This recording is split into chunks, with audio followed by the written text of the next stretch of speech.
자, 저당권 파트는 우리 물권법에서 소유권이랑 저당권 파트가 가장 공부할 게 많고 가장 어려워요. 하지만 출제 비중은 똑같다는 놀라운 사실. 최근 4년간 저당권 계속 2문제씩 나왔어요. 예전에는 저당권이 거의 3문제였고 많이 나오던 4문제까지 나온 적이 있었는데 어쨌든 지금은 늘 말씀드리지만 범위가 많고 어렵다고 더 내고 작다고 안 내고 똑같이 골고루 내 골고루. 그래서 저당권 문제는 유치권 문제 똑같아. 출제 비중이 거의 똑같아요. 자, 저당권에서 뭐니 해도 한 문제 고정. 4년 연속 고정된 데가 어디냐? 438쪽의 목적물의 범위. 별표 몇 개? 3개. 한 문제 결정.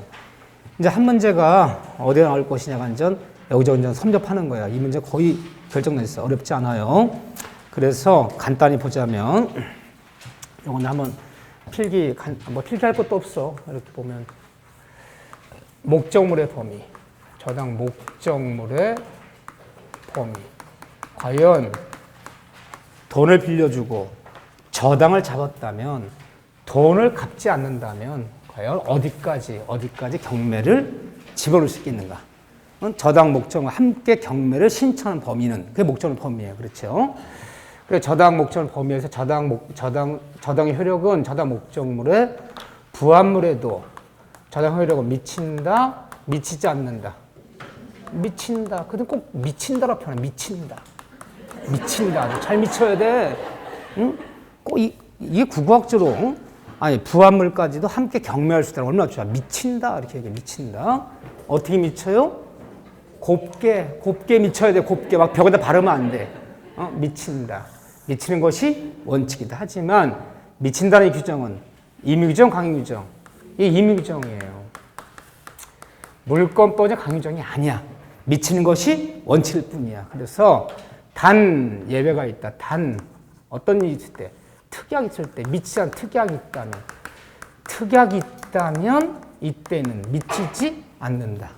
저당 잡을 때부터 이 부합에 미치지 않기로 합시다라는 특약이 있다면, 빼고 경매 특약이 있다면, 또 하나 미치지 않는 예외가 뭐가 있냐. 그 부합이 저당 목적을 뭔가 더 붙였는데 그 부합물이 상대방의 정당한 권한에 의한 부합일 때는 여기는 이 두 가지 그냥 미치지 않아요. 무슨 말이냐? 저당 잡은 토지 위에 지상권 설정할 수 있어 없어요? 있는 거요. 저당 잡고 지상 설정 못하는 거 아니잖아요. 지상권자가 부합한 부합물은 그건 지상권자 거지. 토지 소유자 게 아니잖아. 임차인이 부합한 물건은 임차인 거지 임대인 게 아니잖아. 이렇게 상대방 정당 권한 부합일 때는 이런 여기 특약이 있을 때는 이때는 미치지 않는다. 빼고 경매해라. 그렇죠? 그런데 구체적으로 이제 하나씩 보는 거야. 어떤 게 미치나 보세요. 토지에 저당을 잡았어. 돈을 빌려주고 A라는 사람이 이 토지에 저당을 잡았다. 잡았어요. 돈 5억 빌려주고. 돈을 갚지 않아. 그러면 이 토지 위에 그 지상물에 수목이 있어. 수목. 뭐 과수나 보면 수목이 있어. 그러니까 수목에는 이 토지 저당 효력이 미쳐 안 미쳐요? 미쳐요. 그러면 저당 토지에 있는 사과나무, 배나무 심은 거 다 같이 경매하는 거지. 수목이 토지로부터 독립한 부동산이 아니잖아. 그럼 미쳐. 함께 경매하는 거야. 이렇게요. 저당 토지 위에 미등기 건물이 있어. 건물. 허름한 창고 건물이 있어. 건물. 응? 미등기 건물이 있어요. 이 건물에는 미쳐요? 안 미쳐요? 안 미쳐요. 토지만 잡아서 뭐만 경매해야 돼? 토지만 경매하는 거지. 무허가든 미등기든 건물과 미치는 거 아니다. 이 미치면 법정상 문제가 왜 생기겠어? 미치지 않아요. 건물은 독립한 부동산이야. 빼고 경매해야 돼. 토지 위에 토지를 저당 잡았는데 저당 토지 위에 지금 이 사람이 뭐 인삼도 기르고 막 도라지도 심고 약초도 심고 막 우리 재배를 해요. 저당 잡은 토지 위에 있는 농작물에는 저당 효력이 미쳐요? 안 미쳐요? 안 미쳐요. 안 미친다는 것은 빼고 경매해야 되는 거야. 따라서 토지를 경락받았다고 해서 경락자가 농작물까지 인수받는 거 아니다. 미치지 않는다. 또 저당 토지 위에 있는 임목법에 따라 등기된 수목이 있다면 얘는 미쳐요? 안 미쳐요? 안 미쳐요. 안 미쳐요. 또는 전 토지에 명인방법을 갖춘 뭐 관습법에 따라 명을 갖춘 수목이 있다면 얘 미쳐요? 안 미쳐요? 안 미쳐. 이것은 토지로부터 다 별개 독립한 부동산을 취급하는 거야. 그렇죠?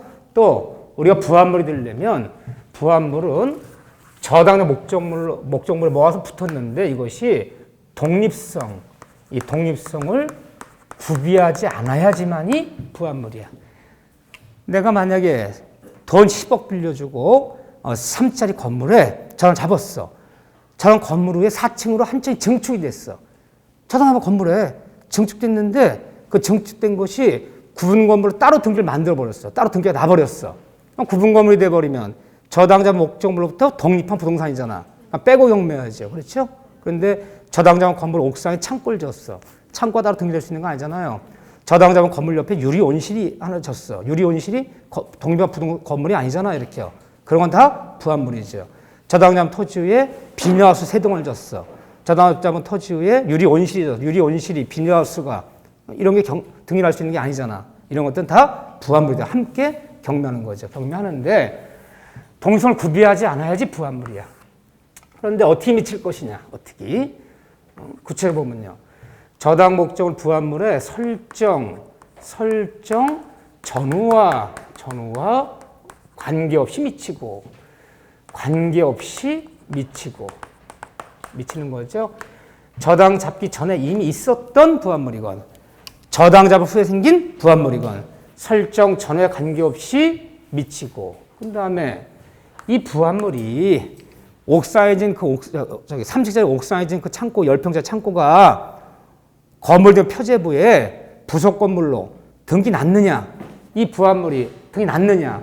등기 여부와 뭐 없이 관계없이 미치고 등기 났냐도 논할 필요 없어. 관계없이 함께 경매하는 거고 미친 것이고 더군다나 부합물이 감정 평가에서 누락돼 있어요.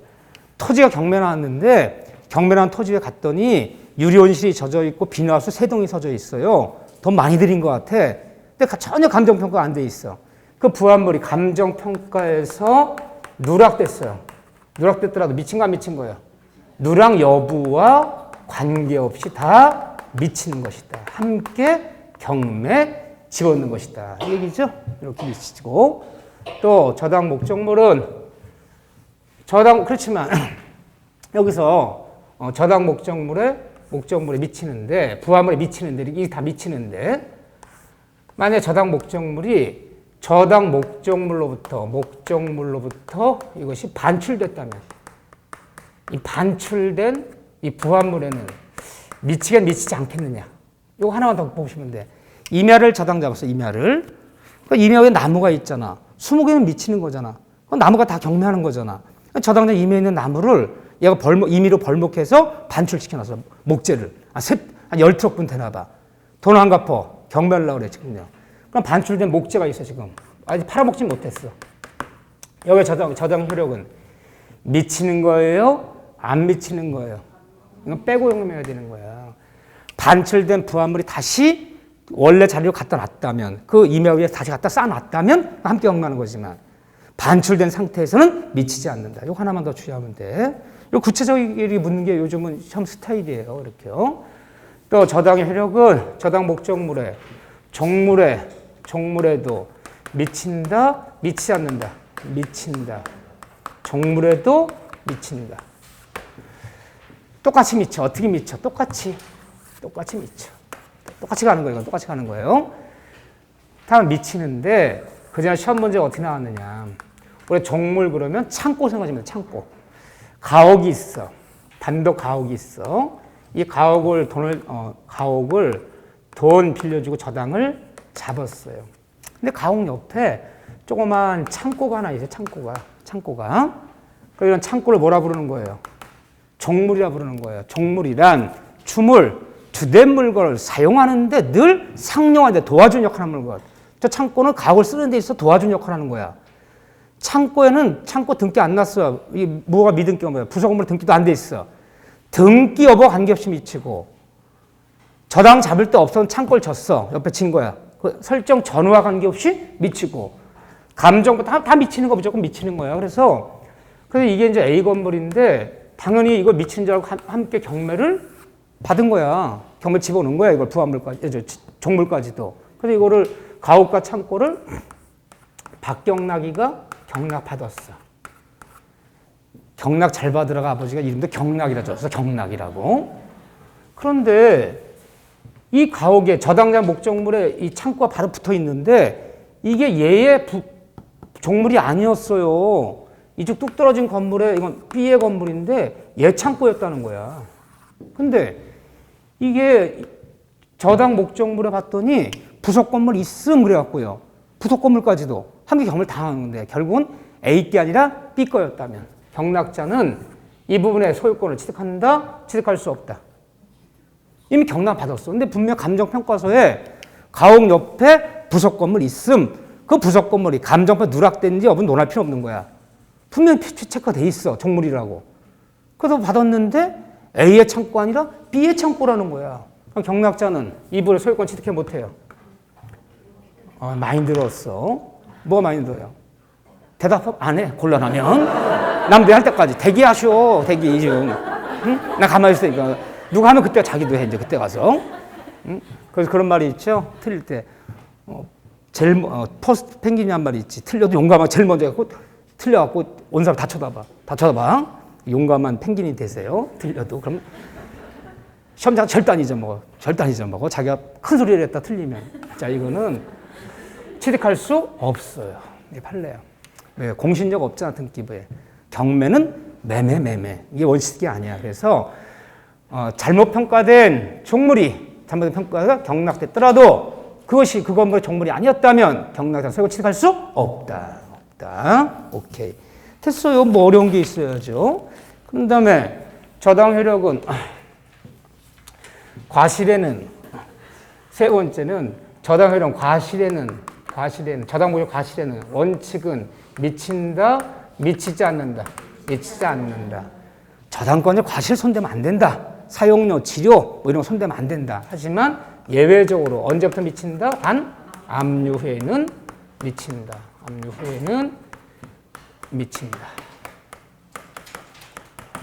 압류가 뭐죠? 경매 개시결정. 경매 등기 난 후부터는 미친다. 미치기 때문에 제3자들한테 통지해야 돼요. 저기 이번 달부터 들어온 이 건물 임차인들은 그 월세 차임을 건물주한테 주면 안 된다. 우리 은행한테 줘야 된다. 경매 잡았어. 그래서 경락된 완납 들어올 때까지 건축 건물 주인이 저당 잡힌 건물 주인이 받을 월세를 은행이 저당권자가 받아오고 있는 거야. 받아오고 있다가 경락되면서 받은 만큼 공제한 나머지만 배당받는 거야. 이렇게요. 과실에는 압류에는 미친다. 과실이 뭐 사용료, 차임, 뭐 치료 이런 거죠. 다음에 3자한테 통지는 해줘야겠죠. 그렇죠? 아무 얘기도 아니야. 원칙이죠. 자, 네 번째. 저당 목적물이 멸실됐을 때. 자, 물상대 얘기를 하려면 전 이 중에서 이 물상대는 단다시 문제가 늘 나올 수 있어요. 물상대는. 자, 저당 목적물이 멸실했어요. 저당 목적물이. 건물은 왜 멸실하죠? 건물은 화재가 나서 멸실했어요. 저당하면서 불나서 없어졌어요. 토지는 왜 멸실하죠? 토지는 1번 포크레인블러다 흙을 다 계속 파낸다. 끝까지 파낸다. 딱 없어지지 않나 그러면? 왜 없어지죠? 수용은 원시취득이야. 그러니까 목적 멸실이란 부동산 멸실이라는 것은 불나서 없어지는 것을 물리적 멸실, 수용당 없어지는 것을 법률적 멸실이라고 부르는 거야. 수용당한 토지에 저당이 어딨나? 어떻게 경매하나? 그걸 다 저기 해야죠. 수용당해버렸어. 그러니까 저당을 멸실했다면 경매할 게 없잖아요. 그렇다면 이 저당권자는 이 멸실한 목적물의 가치변형물로 올라가서 내 돈 먼저 받을 권리가 있다 없다? 있다. 이것을 우리 뭐라 부른다? 물상대라 부른다. 근데 물상대 받으려면 여기도 받으려면 이것이 채무자에게 쓸 것도 없어. 그냥 여러분들 교과상 보시면 채무자에게 지급되기 전에 뭐 하여야? 반드시 압류 잡아야 돼. 이미 화재보험금이 수용보상금이 토지 소유자에게 건물주한테 지급되고 나버리면 물상대가 없는 거야. 지급되기 전에 압류를 잡아놔야 돼. 압류 어떻게 잡아요? 법원을 통해서 전부명령, 압류명령. 보험에서는 절대 보험금 주지 말아라. 수용한 그 기업자들은 수용보상을 토지 소유자 주면 안 된다. 법원 통해서 압류명령 잡아놓고 집정대 채권을 들고 와서 다이렉트 받아야 되는 거지. 이미 지급이 돼버리면 물상대금하고 없는 거야. 지급되지 압류. 이때 압류는 누가 잡아야 된다. 화재보험금 수용보상금을. 압류는 저당권자 자신이 압류하지 않아도, 자신이 압류하면 틀려요. 자신이 압류하지 않아도 제3자 누구라도 무방하다. 아무 한 명만 잡으면 되는 거지. 저당권자 자신이 압류하여 그러면 틀려요. 자신이 압류하지 않아도 3자 누구라도 무방하다. 들어가야 돼, 이렇게요. 그런데 이 가치배용물에 속하는 거 속하지 않는 거 맨날 이거 물어요. 이게 제일 중요한 얘기지 사실은요. 자, 화재보험금, 가치배용물에 화재보험금, 물상대 들어갈 수 있어. 화재보험금 여기 있을 수 있어요. 또는 재해보상금이라는 게 있을 수 있어요. 재해보상금. 요번에 내가 저당을 잡아놨는데 경주에 있는 건물이야. 지진 나서 무너졌네? 무너진 걸 경매할 수는 없잖아요. 근데 국가에서 재해보상금이 무너진 건물에 5천씩 나오는데 그 재해보상금 건물주한테 주지 말고 내 돈 먼저 갚아달라. 이거 물상대 들어갈 수 있어 없어요? 있어. 또는 손해배상금이 있을 수 있어요. 손해배상금. 이런 건 다 들어가요. 화재보험금만 아니라. 옆집에서 불이 나가고 불이 옮겨 붙은 거야. 그럼 불낸 사람한테 그 저당 잡힌 건축주가, 건물주가 손해배상금 받을 거 있잖아요. 그 손해배상금을 옆집 사람은 건물주 주지 말고 내 돈 먼저 갚아달라. 여도 물상대에 들어갈 수 있어요. 이런데. 다 들어갈 수 있어요. 뭐 수용보상금. 그런데 그냥 수용보상금 그러면 물상대 들어갈 수 있는데 요걸 우리가 두 번이나 했어. 두 번이나. 이렇게 맞으면 나와요. 그런데 수용보상금 좀 더 정확히 얘기하면 재결만 써주는 게 맞아. 재결로 결정된 수용보상금 들어갈 수 있지만 협의자가 들어가면요. 여기는 물상대 못 들어가요. 그래서 사실은 좀 더 정확한 얘기는 뭐 공익, 뭐 사업 등에 관한 뭐 법률에 따라 이루어진 협의보상금에는 물상대 들어갈 수 없다. 이 협의보상금 뭐냐면요. 이거는 수용이 아니야. 예를 들면 이게 바로 여기에 해당되는 거예요. 여기에 해당되는 협의보상 얘기. 자, 예를 들면요. 평택에 외곽도로가 있는데 굉장히 좀 굴곡이 심해. 그 외진이 밤늦게 운전하다 사고 자꾸 나는 거야. 거기서 이 굴곡이 심하다 보니까. 그러니까 평택시에서 그 사고 나는 그 땅주, 그 인근 땅주를 만나서 여기 사고 때문에 우리가 200평만 좀 팔아라. 도로 좀 이렇게 좀 넓히게. 얼마씩 줄 테니까 싫대. 그동안 안 팔겠대. 그럼 얼마 주고 팔아라. 좋다 그래서 평당 그 100평을 평당 100만 원씩 이렇게 팔기로 했어. 이건 매매대금이야. 그게 바로 협의보상금이에요. 거기는 그 매매대금은 물상대 못 들어가잖아. 그래서 여러 문장 중에 그냥 수용보상금 물상대 들어갈 수 있다. 그런데 굳이 무슨 말이 나오면 협의로 우리 교재 넘겨보세요. 440 이게 중요한 거예요. 요즘 문제들은 학문적인 거 너무 이런 거 안 나와. 딱 싹 쳐놓고 고르시오. 들어갈 수 있는 거 물상대 못한 고르시오. 이렇게 나온다고요. 거기서 거기 440쪽에 4번에 2번 협의 수용에 의한 거기서 이제 맨 밑에 보세요. 거기 보면 협의 취득으로 인한 보상금. 거기 협의자가 꼭 들어가요. 공익사업법에 따른 협의 취득한 협의보상금에는 이건 매매대금이다. 여기는 물상대 들어갈 수가 없다는 거. 협의자만 들어가면 그건 뭐 당연하지. 뭐 못 들어가는 거 이거. 그 다음에 매매대금 이런데 못 들어가요. 임차보증금.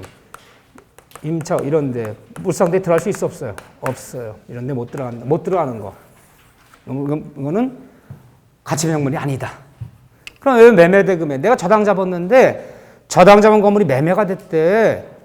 오늘 잔금 치는 날이래. 근데 매수인 쫓아가서 매수인 씨 여기 1억 저당료 보셨습니까? 나 저당권자인데 갚기한 날짜가 보름도 안 남았다. 너 매매대금 5억 중 1억은 나에게 짚어달라. 라고 저당권자가 아무리 마음이 급해도 그 매매 잔금에서 내 돈 먼저 1억 달라고 요구할 권리 있다 없다? 없으면 왜 없는 거예요? 있을 것도 같은데 내 생각에는 없는 이유는 항상 이 물상대에는 담보물이 멸실함으로써 저당권이 소멸할 때 물상대가 있는 거야. 응? 화재난 건물에 저당이 어딘데 목적 멸실해 모든 물건 다 소멸하잖아. 근데 매매가 돼서 매수 넘어가더라도 저당 소멸 안 소멸해요? 따라가잖아. 매수인한테 따라가서 경매하면 될 거 아니야. 임차인이 들어와서 있다고 해서 임차인 들어와서 임차호등 받고 임차인 들어왔다고 저당 없어지는 거 아니잖아요. 그때는 물상대에만 없는 거야. 항상 물상대 목적 멸실해서 저당권이 함께 소멸될 때 그때 물상대에만 있는 거지. 응? 담보물권이 존속하면서 따라갈 때는 물상대란 말은 없는 거야. 그래서 저런 데 없는 거예요. 있는 거 없는 간단하지만 전 여기가 중요하다 봐요. 이게 됐어요. 한 문제 맞았어. 축하드려. 40문제 한 문제 맞았어. 이 문제고 이제 하나가 이 넓은 바닥에 뭐가 나올지 몰라. 이 넓은 바닥에서. 그런데 저는 기본적으로 445쪽에 보면 저당권 용익물권과의 관계, 그래, 뭐 삭제주, 인수지, 뭐 이런 거 있잖아요. 배당 순 이런 거. 그저 세 문제 나올 때, 어째 네 문제 나올 때는 이 절차적인 경우는 가끔 물었어. 지금 두 문제씩 나오면 절대가 안 물어. 이거 물을 틈이 없어. 이런 거는 중요법 실무에서 물을 수 있어. 배당 순위가 어떻게 되냐 골라보시오. 뭐 예를 들면 이런 건 중요법 실무에서 묻는 거지. 절차적인 문제는 내가 안 물은 지 10년 넘었어. 이제 보지도 마셔. 근데 법정지상권. 자, 법정지상권에서 뭐 하나 볼 거냐. 참 유명한 지문이 하나 있어요. 법정지상 나오면 448쪽에 피세요. 4번에 건물 철거 후 신축. 별표 2개 치세요. 현관문 쫙 끄시고. 그 다음에 단독저당의 동그라미 별표. 제목에다가 니은의 공동저당 동그라미 별표. 그 다음에 그 단독저당 공동저당을 별표 친 다음에 이렇게 연결시켜놔. 똥을 친다. 이렇게 연결시켜놔. 이 질문 왜 자꾸 묻는지 몰라. 응? 최근에 법정상 문제가 5번 본 시험에서 2번 나왔어.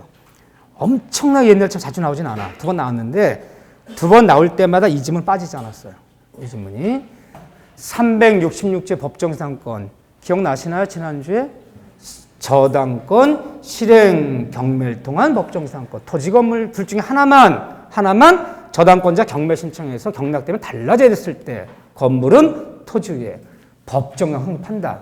그런데 어느 건물이 어느 토지 위에 법정상 있느냐 없느냐의 판단 시점은 언제가 동일일 걸? 언제가?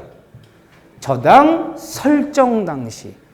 토지에 저당 잡을 당시에 이미 건물이 존재했다면 무허가 미등기 건립중의 건물까지 법적 인정된다. 그때만 동인이었다면 설정당 동인이었다면 경매 당시는 동인이 아니어도 관계없다. 기억나시나요? 네, 그런데 철거 신축이란 말이 나오면 이 질문 너무 어려워요. 외우셔야 되는데 철거 신축이란 말이 나오면 우리 지난해 뭐였냐 말 한번 해볼게요. 토지에 저당 잡을 때 있었던 건물을 때려부시고 신축했어. 토지만 경매했다면 신축한 건물은 법정상 있어 없어요? 있다라고 배웠어. 설정 당시에 토지에 저당 잡을 때 있었던 건물을 철거 후 신축했어. 그때만 동일이었다면 철거 신축하더라도 토지만 경매에서 신축한 법정상이 있다 그랬어요. 그렇죠? 그게 기본 베이스야. 그런데 공동저당이란 말이 나오면 이게 달라지기 시작해. 철거 신축이란 말이 나왔는데 어떤 건물을 철거 신축했냐. 토지만 단독저당 잡은 건물을 철거 신축했다. 토지만 경매했다면 이 신축한 건물은 법정상권이 인정돼요. 존립할 수 있어. 그런데 철거 신축한 단어가 나왔을 때 어떤 건물 철거 신축했냐? 처음부터 토지와 건물에 공동저당 잡은 건물을 철거 신축했다. 토지만 경매했더라도 신축한 건물은 이건 철거의 대상이에요. 법적으로 성립할 수 없어요. 그러면 쉽게 일단 알려면 문제를 철거 신축이란 말이 나왔을 때 어떤 건물을 철거 신축했다? 토지만 저당 잡은, 건물은 저당 안 잡았어. 토지만 저당 잡을 때 있었던 건물을 철거 신축했다. 토지 저당 건물에 미치지 않아요. 토지만 경매했다면 그 신축가 법정상 인정되지만 처음부터 토지 건물에 공동자산 건물을 철거 신축했다. 비록 토지만 경매했더라도 이 건물은 철거 대상이다. 그러면 여러분들이 공동저당이냐 단독저당이냐 이 철거 신청하기 나왔을 때 일단 이렇게 알아두셔야 돼. 이렇게 이해 안 되죠? 네, 우리가 이해되는 건 몇 군데 해야 될까? 그렇죠? 네. 근데 이걸 설명하려면 오래 걸려. 그때 하나만 해볼게요. 우리가 알고 있는 건 이거야. 우리가 흔히 나오는 건 이거예요. 이거요. 자 보세요. 토지가 있었어. 위에 건물이 있었어. 무허가 미등기 건물이야. A라는 사람이 돈 5억 빌려주면서 토지 자산 잡았어요. 건물 있었지만 못 잡았어요. 등기부 없으니까. 그렇지만 설정 당시에 건물이 존재했고 동일이었다면 무허가든 미등기든 법정상권 출발되는 거야 이렇게요. 근데 설정 당시 2015년에 설정이 있었던 건물을 얘가 철거했어. 철거 때려 붙였을 때 있던 건물을 철거하던 2016년에 신축했어. 신축. 돈 안 갚아요. 돈을. 그래서 2018년에 경매를 집어넣어요. 뭐만 경매를 집어넣었다? 토지만. 그러니까 경매를 집어넣을 때는 그냥 토지만 이 생각해. 토지를 다 같이 경매 집어넣으면 왜 달라져? 한 사람이 경락받는데 일괄 경매하면 하나만 집어넣었다. 을경락이가 경락받았어. 오해 신축한 건물은 법정상 있다는 거 없다는 거예요. 있다는 거예요. 그래서 법정 인정이 되기 때문에 토지인들 거절하면서 전립할 수 있어. 옛날 구건물이 철근 콘크리트 건물, 전관 건물이면 30년, 구건물이 목적 건물이라면 15년. 출입할 수 있고 인정돼요. 이 얘기, 이게 이제 우리가 알고 있는 거야, 이게. 그런데 이 얘기인데 얘기가 좀 달라요, 이 얘기랑. 이 얘기 좀 달라. 토지가 있고 건물이 있었어. 토지 건물이 동일이냐? A라는 사람이 돈 5억 빌려주고 2015년에 토지 건물을 다 저당을 잡았어요. 여기 잡고 여기 잡았어요. 이런 저당을 우리가 공동저당이라는 거야.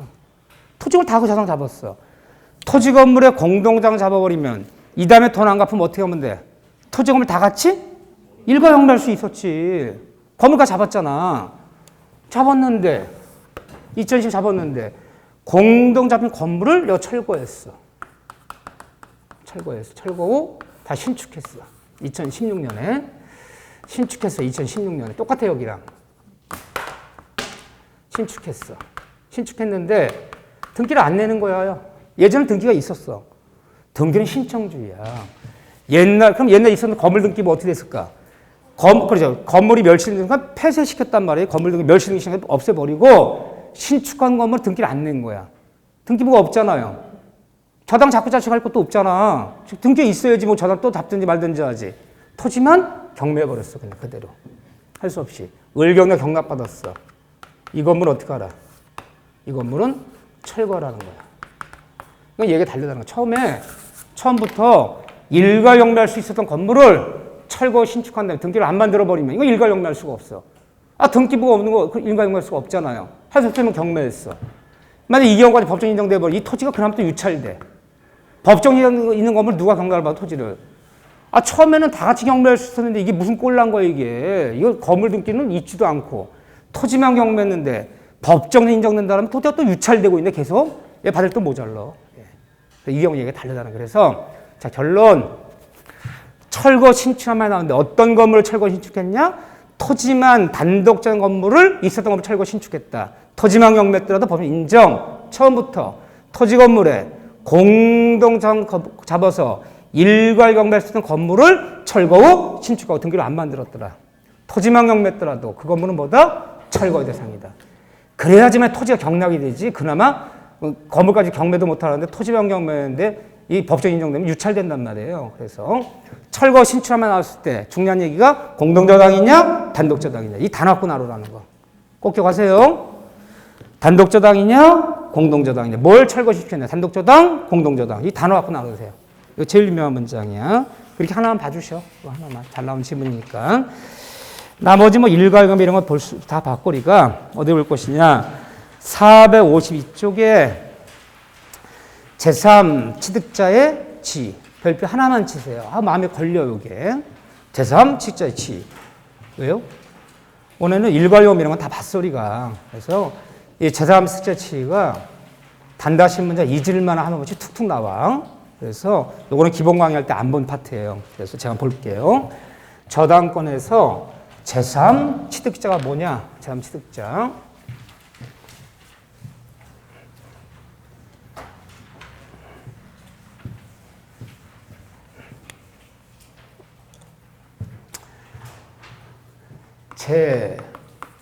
제3 취득자의 지.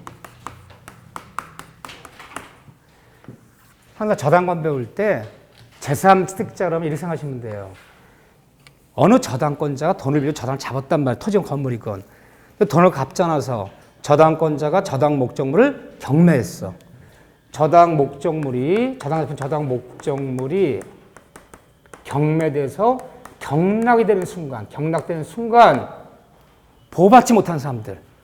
그 목적물에 있는 사람들이 보호받지 못한 사람들이 있어. 누가 있을까요? 보호받지 못한 사람이.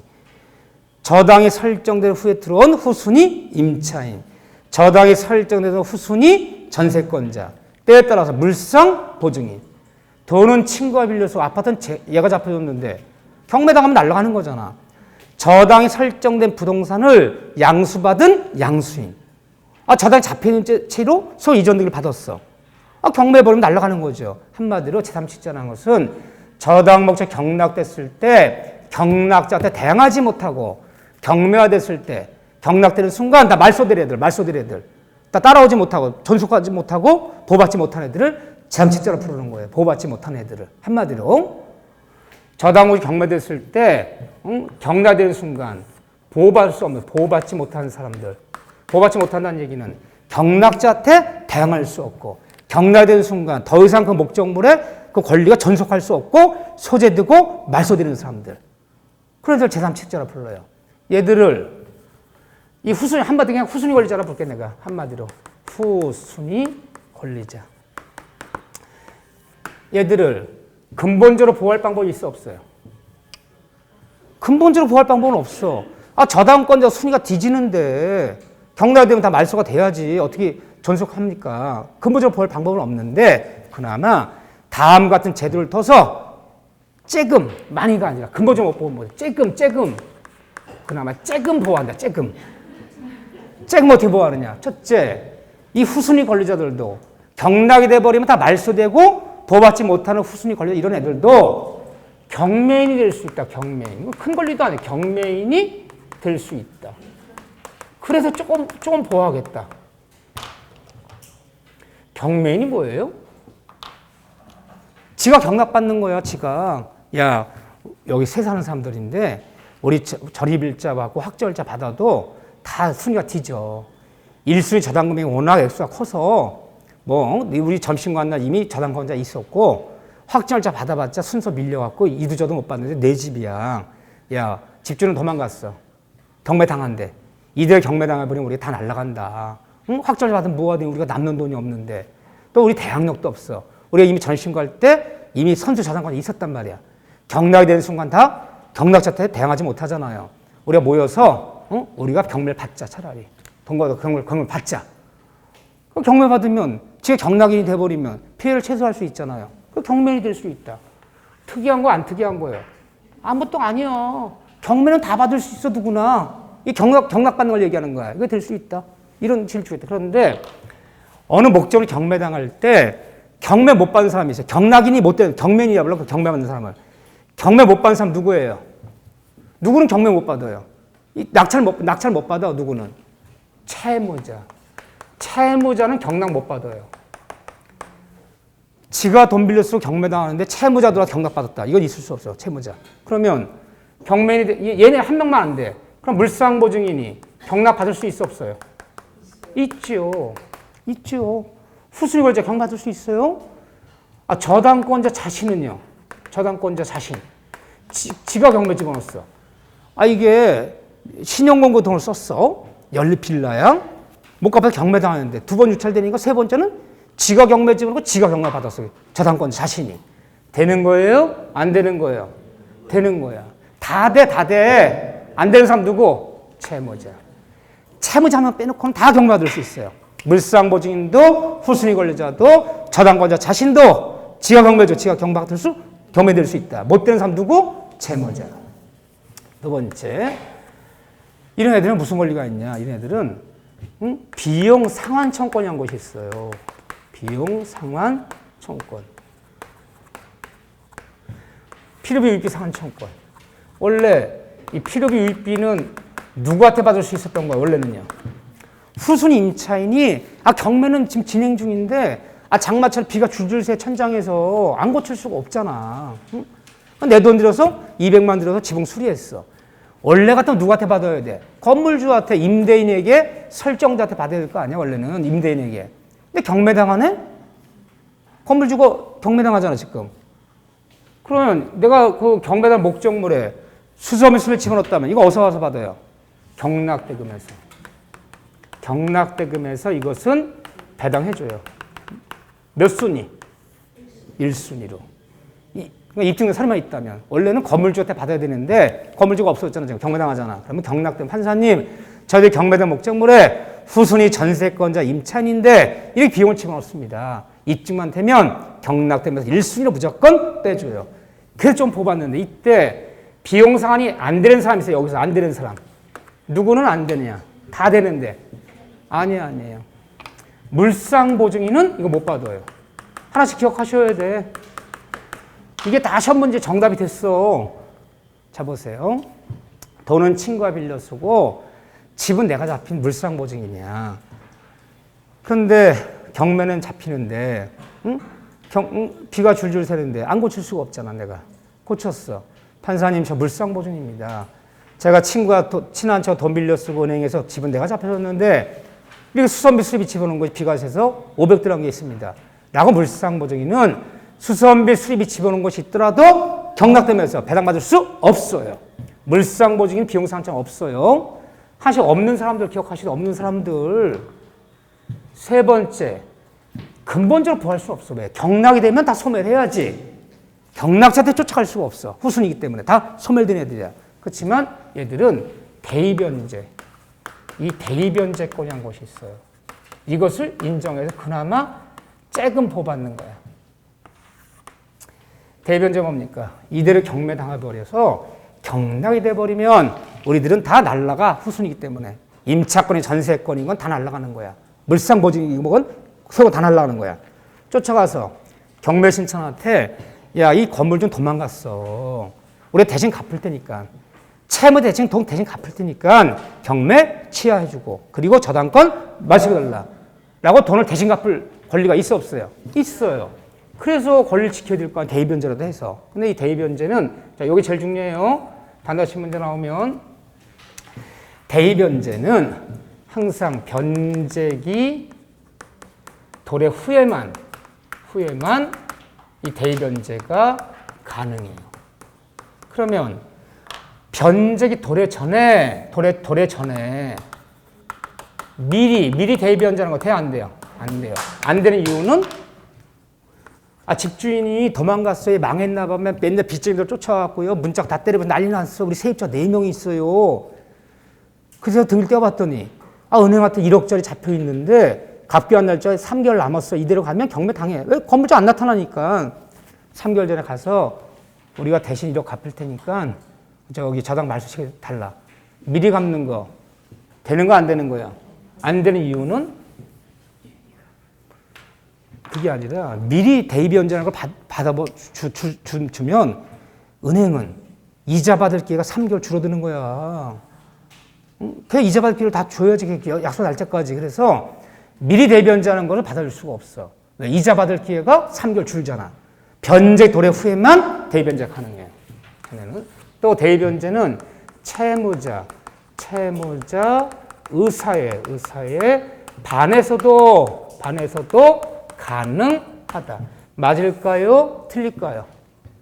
맞죠. 채무자 그래요. 연락 왔어요. 건물 집주인이 세입자 씨들 잘 들으세요. 절대 대신 3억 갚으면 안 됩니다. 나 이 집만 날리면 그만이야. 이 집만 날리고 끝낼 거야. 그냥 절대 대변제하지 말어. 야 인간아, 네가 네 집 날라는 거 관계없는데 우리도 다 날라가잖아. 임차인들도. 그렇잖아요. 채무자 의사에 반해서도 대변제할 수 있어. 근데 대변제할 때는 어디까지 갚아줘야 되는 거냐. 어디까지 돈을 갚아줘야지만이 경매 취하시키고 어디까지 대신 갚아줘야지만이 그 저당을 말소시킬 수 있는 거냐. 경매 취하하고. 대변제 범위 어디까지인가. 이게 제일 중요한 얘기예요.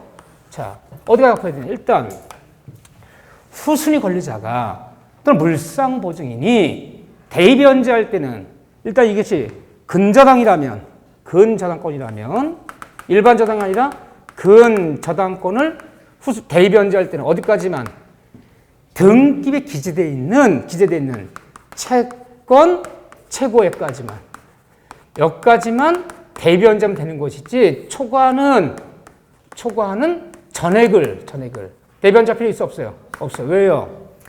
이게 등기부에 채권적 2억에 대해서 2억 채권적 2억이라 저 있어. 그 근저당 설정 등기인데 근데 채무자 실제 갚을 때는 이자 밀린 건 2억 8천이라는 거야. 얼마까지만 대변제하면 되는 거야?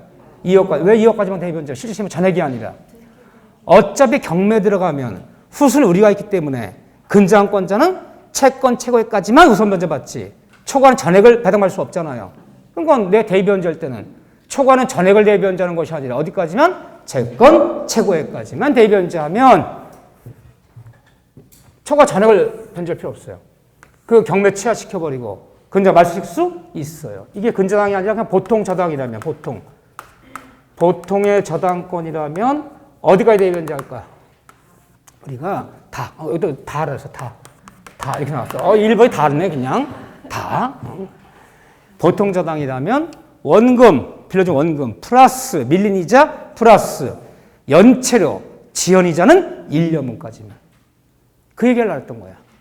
왜? 어차피 우리 그 전에 기본 강의를 360조 피담보채 범위 원금 플러스 이자는 변제까지 이자는 다 무제한 가능하지만 지연이자는 1년분까지만 배당해 주잖아. 그렇기 때문에 대변제할 때는 연체로 전액을 갚는 것이 아니라 지연이자 1년까지만 대변제하면 경매 취하시켜주고 말소시켜줘야 되는 거야. 그래서 원금 플러스 이런 이자 플러스 연체료 지연이자는 어디까지만? 1년분까지만 대변제하면 되는 것이다. 전액을 다 대변제할 필요 없잖아. 어차피 경매되면 몇 가지 배당 못 받잖아. 그렇죠? 이게 포인트야. 이게. 그런데 대변제 못하는 애가 있어. 다 후순위가 쫓아가서 내 대신 갚을게. 대신 갚을 테니까 경매 취하하고 저도 말소시켜줘. 다 대변제할 수 있는데 못하는 애. 대변제가 안 되는 애가 있어요. 후순위 저당권자. 저당권자는 선순위를 대변제할 수 없어요. 얘는 안 받아줘요. 무슨 말이냐. 1번 저당이 있고 2번 저당이 있는데 1번 저당권자가 경매를 신청했어. 돈 안 갚는다고. 2번이 쫓아가서 내가 대신 갚을게. 2번 저당권자가 대변제할 테니까 경매 취하고 1번 말소시켜줘. 2번 저당권자가 저도 앞선 1번 저당 대변제한다는 말은 없어요. 어차피 경매 들어가면 경락도 배당 받는 거잖아, 이들은. 그래서 다 물상보증인도 후순위 양수인도 후순위 임차 다 대변제할 수 있지만 후순위 저당권자가 선순위 저당금을 대변제한다는 말은 받아줄 수 없다. 이거 안 돼요. 하나씩 경락대금에서 비용을 집어넣더라도 비용 사안에서 배당 못 받는 사람 누구? 물상보증인은 수선비 수익 못 받아요. 경매인이 못 되는 사람 누구? 다 될 수 있지만 채무자. 대변제 못하는 애 누구? 후순위 저당권자가. 선순위 저당금액을 대변제한다는 말은 없다. 가장 최근에 나온 이 문제는 27회예요. 27회 때 이게 정답이야. 기출문제 이게 정답이에요. 딱 그 정도만 나와. 한 5년에 한 번씩 나와. 그럼 이거 32회잖아. 다시 한 번 나올 때 됐지. 이렇게요. 그럼 이거 말면 돼. 어렵고 아무것도 없어요. 응? 대변제 못하는 애 후순위 저당권자. 경락과 비용사 못 받는 사람 물상보증인. 경매인이 못 되는 사람 채무자 하신. 딱 세 단어만 알면 되는데요. 참 쉽기도 하여라. 그래요. 어려서 틀리면 억울하지도 않아. 자, 이렇고 제가 어디는 패스하자 그랬어요. 모든 선생님들이 461쪽에 공동저당 가르친다고 난리가 났어. 그래서 이거 가르쳐서 풀 수 있느냐? 못 풀어. 시험장 가면. 선생님 내가 풀어도 2, 3분 걸려요. 계산해야 되기 때문에. 배당 안분 해봐라. 얼마나 복잡해. 보세요. 거기 기출문제 462쪽, 463쪽 봐보세요. 풀겠어요? 패스. 읽는데 1분 걸려. 읽는데. 가불이 나오지, XYZ이 나오지, 무슨 소리인지도 몰라. 그러니까 포기하셔. 근데 나오면 운명이다 하고 3번 찍어, 3번. 공동저당에서 3번이 정답이 많았어요. 그전에. 근데 공동저당을 묻는 것은 넌센스야. 왜 넌센스예요? 우리가 사회생활 때 근저당이 많아요? 공동저당이 많아요? 다 근저당이야. 은행과 대출 받아오고 다 근저당 잡치게들이. 자, 근저당만 잘 알면 돼. 근저당 어렵지 않아요. 작년에도 근저당 나왔어요. 원래 근저당이 두세 번 나오고 공동저당이 한 번씩 나와요. 근데 근저당에서 어딜 보자 그랬어요? 근저당의 효력. 487쪽에 3번 근저당 효력. 자, 여기서 틀게 준 게 있어요. 다시 한번 체크해 볼 거예요. 단편 넘겨보세요. 여기가 하이라이트야. 근데 어렵지 않아도 근저당은 1회 때부터 작년까지 31번 시험 보면서 근저당은 18번이 출제돼. 18번. 그 정도 출제 등이에요. 그렇다면 3년에 2번씩 낸다는 거야. 3년에. 그 한 번이 나오면 이제 공동저당이 나와. 공동저당. 안 나오길 바라야 돼. 나왔어. 나와도 걱정하지 마세요. 딴 사람들도 다 틀렸으니까 걱정하지 마라. 나 찍었는데 맞았다? 맞을 확률도 커요. 몇 프로? 5분 중에 한 번은 맞아. 20%? 20%는 되잖아요? 공부한 사람도 20%밖에 안 돼. 걱정하지 마셔. 못 풀어요. 이거 풀 수 없는 걸 내요. 시간 새. 자, 근저당에서 채권 최고예요. 자, 이 얘기를 한번 정리해 보자고요. 첫째, 모든 근저당에 있어서 채권 최고액은 필요적 기재사항이다. 반드시 기재한다, 안 한다? 반드시 기재하는 거예요. 기재할 수도 있다가 아니라 기재해야 한다. 채권 최고액 빠진 근저당은 없다. 등기 넣어봤더니 채권 최고액이 10억 이라고 기재되어 있더라. 등기부에. 이게 등기부에 기재된 거예요. 10억 유명한 바가 뭐냐? 등기부에 기재된 채권 최고액이란 너무너무 유명한 문장이 나오죠. 근저당 설정 등기를 떼어봤더니 등기부에 채권 10억이라고 되어 있어요. 10억이라고 기재되어 있어. 이 10억이 의미하는 건 뭐냐? 채권 최고액이란 우선 변제의 한도액을 의미한다, 의미하지 않는다. 의미한다. 이거 이미 배 있어야 돼요. 작년에도 이 문제예요. 3년 전에도 이 문제예요. 제일 잘 나온 질문이야. 채권 최고액이란 우선 변제 한도를 의미한다. 그렇지만 이 10억의 채권 최고액이 우선 한도 의미하지만 책임의 한도액을 의미한다, 의미하지는 않는다. 의미하지는 않는다. 이렇게 표현하는 거. 그들은 그냥 이렇게 써, 이렇게. 이게 무슨 뜻이냐, 이거 안 써. 이 앞에 좀 써주면 좋아. 경락대금에서 비록 근저당권자 10억을 초과하더라도 실제 받은 13억, 14억이더라도 경락대금에서 어디까지 배당 못 받는다? 10억까지만. 그게 우선변 한도 의미하는 거야. 거기까지만 우선변 받는 거야. 하지만 채무자가 지가 돈 갚을 때는 등기 기재 10억까지만 갚으면 된다는 얘기가 아니라 초과하는 전액을 변제할 책임이 있다. 그 얘기죠? 이게 책임 한도 의미하는 건 아니다. 그래서 첫 번째 요즘은 잘 나오고 세 번째 후순위가 물상 보증인 같은 사람이 이런 사람 근저당을 대입변제 대신 갚을 때는 초과는 만약에 10억인데 실제 채무는 갚을 때 15억이라는 거야. 그럼 말로 표현하면요. 등기부에 기재된 채권을 초과하는 실제 금액이 있다면 초과하자는 15억. 그러면 후순위와 물상 대입변제할 때는 어디까지만 대입변제하면 된다? 어디까지만? 채권 최고액까지만. 얼마까지만? 10억까지만 대입변제하면 되는 것이지 초과는 전액을 대입변제할 필요는 없다. 하지만 채무자 자신이 변제할 때는 얼마를 변제해야지만이 경매 취하고 얼마를 변제해야지만 근저가 말소할 수 있는 겁니까? 얼마를? 채권자가 변제할 때는 초과하는 실제 채무.